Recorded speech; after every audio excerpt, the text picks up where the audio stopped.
Hello viewers, आज इस videos में हम लोग डॉल स्टार्टर का पावर डायग्राम और कंट्रोल डायग्राम कैसे होता है इस वीडियो के माध्यम से हम जानने का कोशिश करेंगे। तो डॉल स्टार्टर से जुड़े हुए जितने भी सवाल पूछे जाते हैं, जितने भी सवाल बनते हैं, जितने भी टॉपिक होती है डॉल स्टार्टर के जुड़े हुए, ये सारे टॉपिक को हम क्लियर करेंगे इस वीडियो के द्वारा। तो आई होप आपको इस वीडियो को लास्ट तक देखनी चाहिए। जो डॉल स्टार्टर से जुड़े हुए जितने भी सवाल पूछे जाते हैं आपको समझ में आ जाएगा।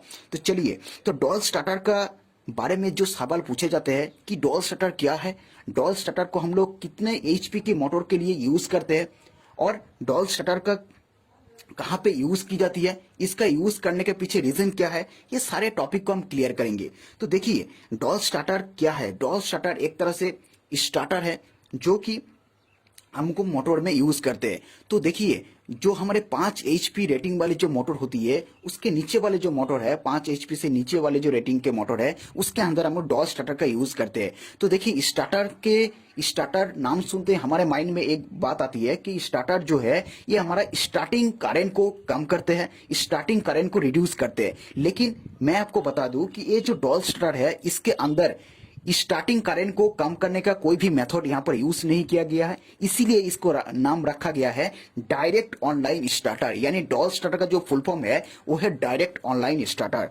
तो देखिए, डॉल स्टार्टर को हम लोग 5 एचपी से कम या फिर 5 एचपी वाले जो मोटर होती है नॉर्मली, इसके अंदर हम लोग इसको यूज करते हैं। लेकिन कहीं कहीं जगह पे कुछ स्पेसिफिक कंडीशन के लिए हम लोग, यानी जो 5 एचपी से ज्यादा रेटिंग वाले जो मोटर होती है उसके अंदर भी इसको यूज किया जाता है। जैसे कि 7.5 एचपी वाले मोटर, 20 एचपी वाले मोटर, 40 एचपी वाले मोटर। लेकिन कुछ स्पेसिफिक कंडीशन के लिए, कुछ स्पेसिफिक फंक्शन के लिए ही यूज की जाती है।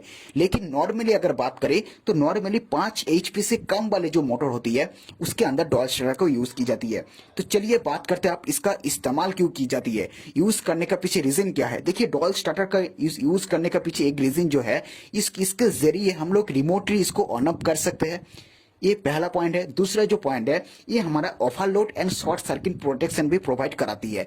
तीसरा जो पॉइंट है वो है नो वोल्ट प्रोटेक्शन। इसका मतलब ये है कि अगर मान लेते हैं कि हमारा कोई भी मोटर अगर ऑन रहेगा, ऑन पोजीशन में है, तो अचानक अगर सप्लाई काट हो जाती है, फिर अगर सप्लाई आती है तो क्या होगा, ये हमारा मोटर को ऑन नहीं रखेगा, मतलब ये रीसेट कर देगा, ये ऑन नहीं रखेगा। तो ये इससे क्या होगा, मोटर जो है हमारा प्रोटेक्शन प्रोवाइड होती है, क्योंकि सप्लाई जब आती है तो इसका देखने भी पड़ता है कि ज्यादा वोल्टेज है कि कम वोल्टेज है, इसीलिए मोटर को ये प्रोटेक्शन एक तरह से प्रोवाइड कराती है।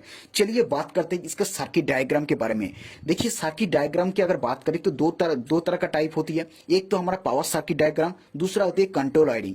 तो पावर वायरिंग जो है, पावर वायरिंग ये बताता है कि पावर वायरिंग जो है ये हमारा सोर्स से लेके मोटर की टर्मिनल तक पावर सप्लाई कैसे आते हैं, कि पावर सप्लाई कैसे सर्कुलेट होती है, ये इसको बताते हैं। लेकिन जो हमारे कंट्रोल वायरिंग होती है, कंट्रोल वायरिंग ये बताता है कि उसके अंदर जो कंडक्टर है, जो स्टार्टर है, वो कैसे उसको, यानी उसका फंक्शन के बारे में, उसका प्रोटेक्शन कैसे होगा, उसका फंक्शन कैसे होगा, इसके बारे में हमारा जो है कंट्रोल वायरिंग बताता है। तो चलिए बात करते हैं आप इसका वायरिंग के बारे में। तो पहले हम लोग पावर वायरिंग देख लेते हैं। देखिए, पावर वायरिंग करने के लिए आपको कुछ सामान का जरूरत पड़ेगी, कुछ कंपोनेंट का यूज करना पड़ेगा। जैसे कि जो हमारे डॉल स्टार्टर है, इसको पावर वायरिंग करने के लिए हमें एक तो हमारा एमसीबी चाहिए। आप देख सकते हैं एमसीबी का जो स्टैंडर्ड सिंबल होती है, एमसीबी होगा। दूसरा होगा हमारे कंडक्टर, तीसरा होगा हमारा ओवरलोड रिले, चौथा होगा हमारा मोटर की टर्मिनल। तो ये कुछ सामान का जरूरत पड़ेगी। तो चलिए देख लेते हैं कि पावर वायरिंग कैसे की जाती है। तो पावर वायरिंग देखिए, पहले हम लोग क्या करेंगे, जो आरओआईबी तीनों फेज है वो हमारा एमसीबी तक आएगा। एमसीबी से होते हुए हमारा यहाँ पर कंडक्टर के थ्रू आएगा, कंडक्टर से होते हुए हमारा ओवरलोड रिले, उससे से जो है हमारा मोटर की टर्मिनल पे आ जाएगा। तो इससे जो है ये जो डायग्राम है ये हमारा पावर वायरिंग का डायग्राम है। चलिए बात करते हैं आप कंट्रोल वायरिंग का। देखिए, कंट्रोल वायरिंग का ड्राइंग करने के लिए, कंट्रोल वायरिंग करने के लिए जो हमें सामान का जरूरत पड़ेगी उसका आपको सिंबल भी याद होनी चाहिए, सिंबल आपको कुछ पता होनी चाहिए। जैसे कि कोई कौन कौन कंपोनेंट का यूज करना पड़ेगा, पहले हम लोग दे लेते हैं। तो देखिए, जो हमारे कंट्रोल वायरिंग करने के लिए हमें एक स्टॉप पुश बटन चाहिए, आप देख सकते हैं स्टॉप पुश बटन। दूसरा है हमारे स्टार्ट पुश बटन चाहिए, और तीसरा जो है एक ओवरलोड रिले, उसका भी इस्तेमाल करना होगा। और चौथा जो है एक एमसीबी, और हमारा एक कंडक्टर। तो ये तो हो गया हमारा सामान का बात। चलिए बात करते हैं इसका वायरिंग कैसे करना है। तो देखिए फेज सप्लाई जो है ये हमारा कहाँ पर आएगा, पहले हम लोग जो एमसीबी है उसके इनपुट टर्मिनल में आएगा, आउटपुट टर्मिनल से होते हुए हमारा कहाँ पर ओवरलोड रिले का इनपुट टर्मिनल पे आएगा। तो ओवरलोड रिले जो है ये एक तरह से एनसी होती है, ये हमारा मोटर की प्रोटेक्शन के लिए यूज होती है। तो ओवरलोड रिले का जो आउटपुट टर्मिनल है उसी से हमारा जो स्टॉप पुश बटन का जो इनपुट में आएगा, इनपुट से होते हुए आउटपुट से निकलकर हमारा स्टार्ट पुश बटन का इनपुट में आएगा, और स्टार्ट पुश बटन का इनपुट से होते हुए जो कंटेक्टर का जो A1 कॉइल है, हमारा कंटेक्टर का जो 2 कॉइल होती है, एक ही कॉइल होती है, एक A1 टर्मिनल होती है, दूसरा A2।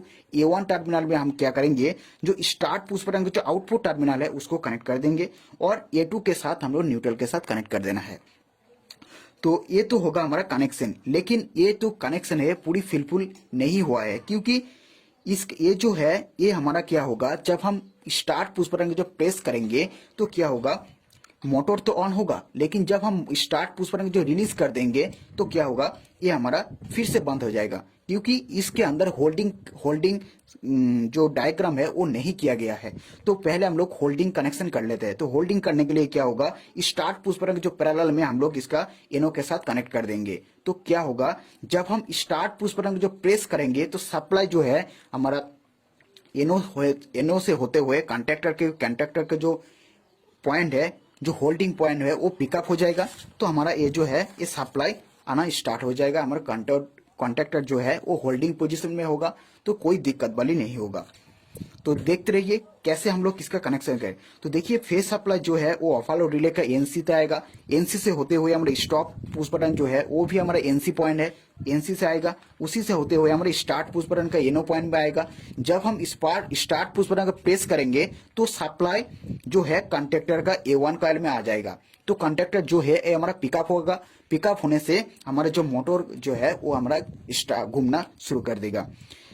लेकिन जब हम स्टार्ट पुश बटन को छोड़ देंगे, रिलीज कर देंगे, तब भी हमारा जो है ये मोटर हमारा होल्डिंग पोजीशन में रहेगा, क्योंकि इसके लिए हमने होल्डिंग कनेक्शन कर दिया है।